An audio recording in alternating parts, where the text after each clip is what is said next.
Hi friends, welcome to spices and tasty kitchen. రండి, ఈరోజు ఒక శనగపప్పు పెట్టి ఉండ పులుసు చేద్దామండి. ఇది చెన్నైలో మాకు చాలా ఫేమస్. సౌత్లోని పరుపురుండ కుழம்பు అంటాము.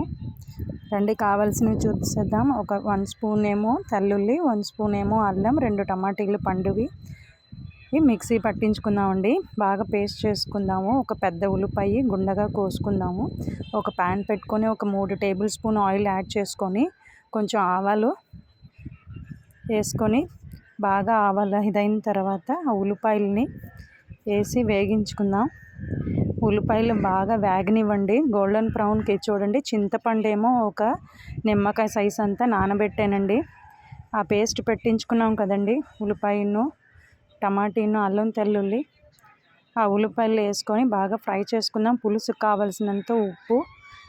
ఇదేమో మనం పులుసులకి సాంబార్కి పట్టిస్తాం కదండి, ఇంటి మసాలా అండి, 2 టేబుల్ స్పూన్లు. బాగా ఇది వేగనివ్వండి. కొంచెం నీళ్ళు వేసుకొని ఈ యొక్క మసాలా బాగా మరిగించుకుందాం. ఇందులోనే మనం శనగపప్పు అండి, ఇది నేను 200 గ్రామ్స్ని ఒక 2 అవర్స్ నానబెట్టాను. చూడండి, దీన్ని బాగా, అంటే ఫైన్ పేస్ట్ వద్దండి, శనగపప్పు బాగా మనకి కొంచెం కొరకొరని మన రవ్వలాగా ఉంటే చాలండి. గుల్లగరిటె పెట్టుకొని చింతపండు నీళ్ళు వేసుకున్నాం కదండి, గుల్లగరిటె పెట్టుకొని బాగా కలుపుకుందాము.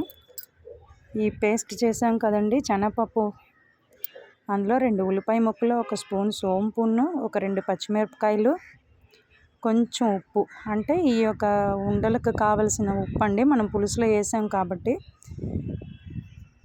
ఇప్పుడు పులుసు మరుగుతుంది కదండి, సిమ్లో పెట్టేయాలండి. సిమ్లో పెట్టిన తర్వాత నెమ్మదిగా ఒక్కొక్కటి మనం వదలాలి. మామూలుగా దీన్ని కొంతమంది ఉడకబెట్టి కూడా వేస్తుంటారు, కానీ అంత టైంకి అవసరం లేక నేను ఎప్పుడు సిమ్లో పెట్టి వేసేసుకుంటానండి. ఒక 2 చిన్న ముక్క టెంకాయ ముక్కను, 1 స్పూన్ జీలకర్ర బాగా ఫైన్ పేస్ట్ చేసి, చూడండి ఉండలు ఎంత బాగా వచ్చాయని.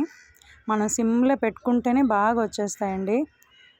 బాగా ఒక కదిపారంటే సైడ్లో ఉన్నవన్నీ కూడా ఏగిపోతాయండి.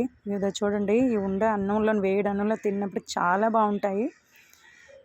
మనం ఆ పేస్ట్ పెట్టించుకున్నాం కదండి, అది ఇప్పుడు యాడ్ చేసుకుందాం. బాగా నెమ్మదిగా గరిటె పెట్టుకొని కలపండి.